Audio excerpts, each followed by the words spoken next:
Bonjour, Lydie Morand, je suis responsable pédagogique de la filière architecture intérieure en cycle bachelor à l'école de design. Donc je vais vous parler des deuxième et troisième années et de ce qui se passe en formation architecture intérieure.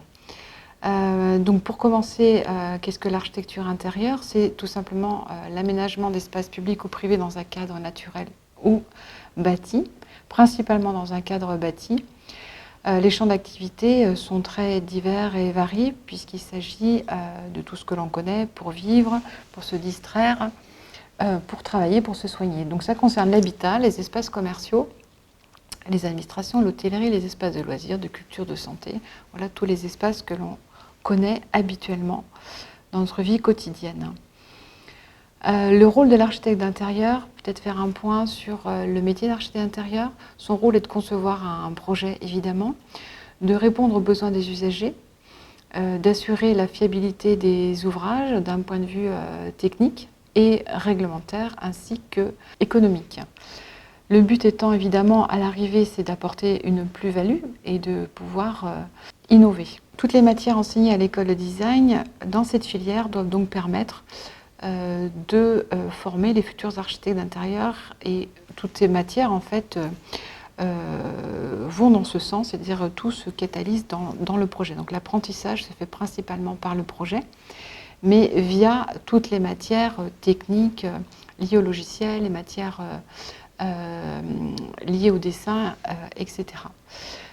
Donc vous avez là un petit aperçu de ce qui se passe au premier semestre en deuxième et en troisième année.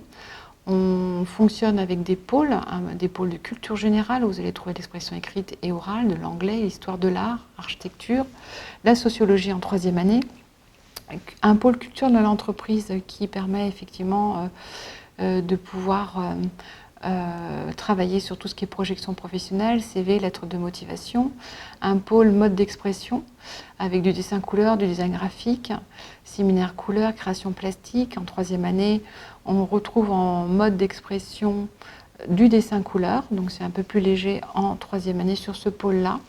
En culture technique, évidemment, il y a plein de matières qui gravitent autour de ça parce que c'est une profession qui demande évidemment de la créativité, mais qui est aussi assez technique.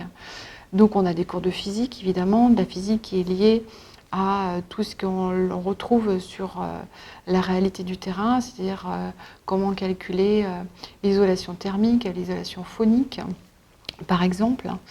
Donc des cours de technologie, évidemment, liés à tous les corps d'État, que ce soit tout ce qui est mise en œuvre et matériaux en isolation, en maçonnerie, en menuiserie, etc.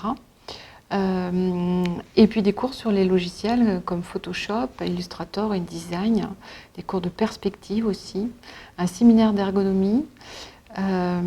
Et en troisième année, on est sur des logiciels qui sont un peu plus complexes comme 3ds Max, Revit. Le pôle projet qui inclut évidemment, comme son nom l'indique, des projets, mais aussi des séminaires de méthodologie. On fera un petit tour sur les différents séminaires. Au deuxième semestre, on retrouve toujours ce même pôle, culture générale, culture de l'entreprise, mode d'expression, culture technique, avec des cours de maquette, d'autres logiciels, notamment la suite Adobe, mais aussi SketchUp, AutoCAD, Quichotte. En deuxième année, un pôle projet qui est constitué de 3 projets courts, un projet long. Et en troisième année, des projets longs, mais qui sont en partenariat avec des entreprises qui ont donc un cahier des charges ancré dans la réalité et avec des besoins spécifiques. Donc les étudiants de la troisième année s'habituent à répondre à une demande d'une entreprise. Différents séminaires, là je fais un petit tour des séminaires et des workshops qui ont lieu en deuxième année.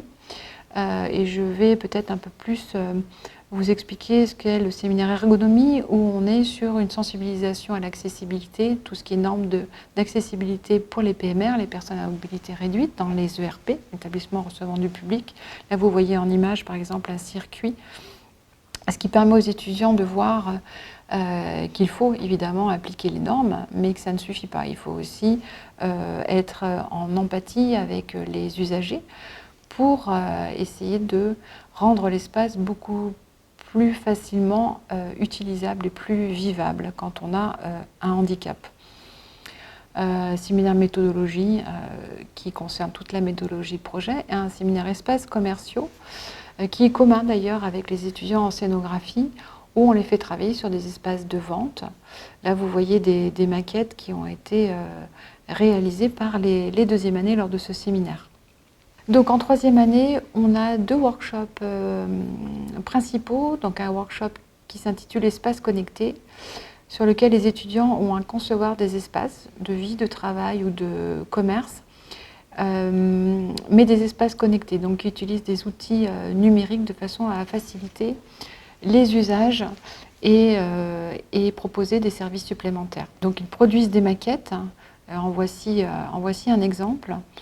Ces maquettes sont des maquettes animées qui expliquent en fait de façon assez vivante par du mapping les usages ainsi que les services associés. Donc là, il s'agit du workshop No Waste qui a été mis en place depuis cette année, basé sur l'économie circulaire. Les étudiants ont pu travailler sur la conception d'un espace, et en l'occurrence un bureau de poste, et comment faire en sorte que cet espace, de la conception jusqu'à l'utilisation, ne génère aucun déchet, tout en apportant des services supplémentaires et une plus-value pour les usagers, plus-value pour les utilisateurs, mais aussi peut-être pour le quartier. Là, en l'occurrence, ce projet-là se base sur comment recréer du lien pour tous les habitants du quartier entre voisins. Donc là, on a un petit schéma de matériaux, en l'occurrence le papier, qui est utilisé, recyclé et remis dans le circuit d'utilisation. Et là, vous voyez les espaces qui ont été aussi conçus avec des matériaux de récupération. Voilà un petit tour sur les workshops en deuxième et troisième année. Les projets, je vais vous montrer quelques exemples. Là, on a un premier projet court qui est fait en début de deuxième année. Le but étant de les inciter à être créatifs le plus possible, avec une seule contrainte, en tout cas sur ce projet c'était le cas. Une seule contrainte, c'est de pouvoir concevoir un espace dans une boîte avec des dimensions précises, mais effectivement là on n'a pas de contrainte ni réglementaire ni technique. On était sur un sujet lié au vertige. Un exemple de projet en deuxième année sur une chambre d'hôtel où les étudiants vont faire aussi l'apprentissage du dessin en perspective, des plans techniques, des coupes, de la mise en valeur de ces coupes et de ces dessins pour pouvoir communiquer au mieux leur projet. Dès la deuxième année, ils travaillent en transversalité. Là, vous voyez le résumé d'un projet. Alors là, on n'est pas sur la chambre d'hôtel, on est sur un autre sujet, c'est la partie lounge dans un hôtel, où les étudiants ont pu, en cours de dessin technique, réaliser tous les dessins techniques, tels que les plans, les élévations. En cours de projet, réaliser la perspective 3D que vous voyez en bas à gauche. Et en cours de maquette volume, on peut réaliser la maquette que vous voyez un peu plus précisément ici. Donc c'est là où je reviens un petit peu sur ce que je disais tout à l'heure. Vous voyez que toutes les matières en fait convergent dans le même sens, c'est-à-dire amener les étudiants à pouvoir concevoir des projets qui aient du sens, qui puissent apporter l'innovation et qui techniquement puissent être faisables. Et ça passe par tout ce qui est dessin technique, cours de technologie, mais aussi cours d'expression écrite et orale, parce qu'il faut aussi savoir argumenter son projet et savoir aussi le dessiner à la main. Un autre exemple de projet, c'est pour aussi vous montrer un petit peu la variété de tous les projets que l'on peut traiter. Un projet en partenariat avec Longchamp qui nous avait demandé de concevoir une salle de pause pour les ouvrières sur un site de fabrication.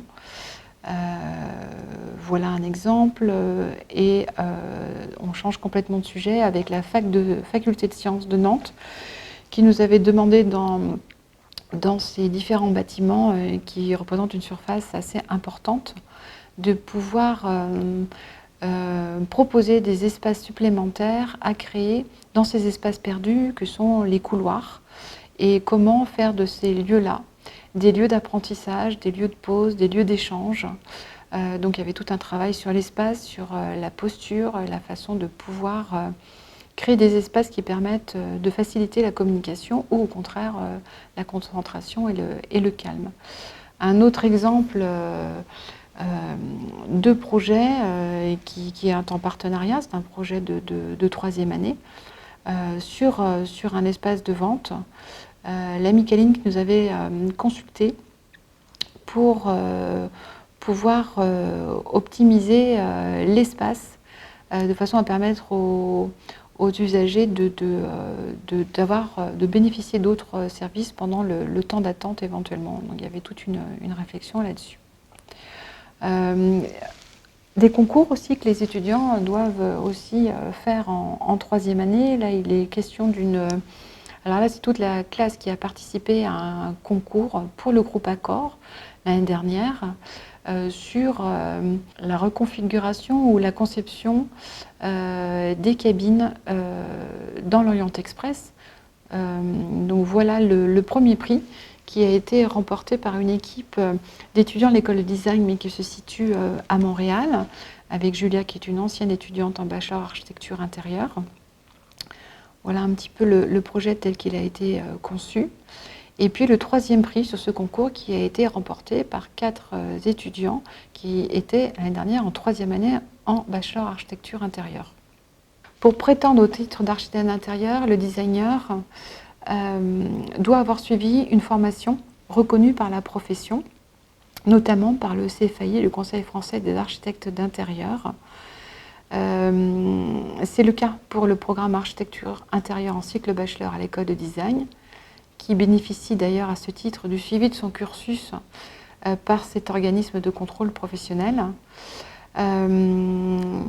L'architecte d'intérieur, quand il travaille en libéral, va assurer la totalité de la mission, c'est-à-dire de la conception de projet jusqu'à la réception des ouvrages.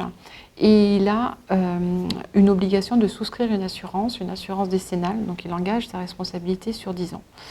Cette reconnaissance du CFAI permet donc aux jeunes diplômés de pouvoir porter le titre d'architecte d'intérieur et de pouvoir trouver une assurance décennale plus facilement. Donc c'est quelque chose qui est important. Alors, dans quel type d'entreprise peut-on exercer ce métier? En libéral, comme je viens de l'expliquer, mais aussi en agence spécialisée en architecture intérieure, dans des bureaux d'études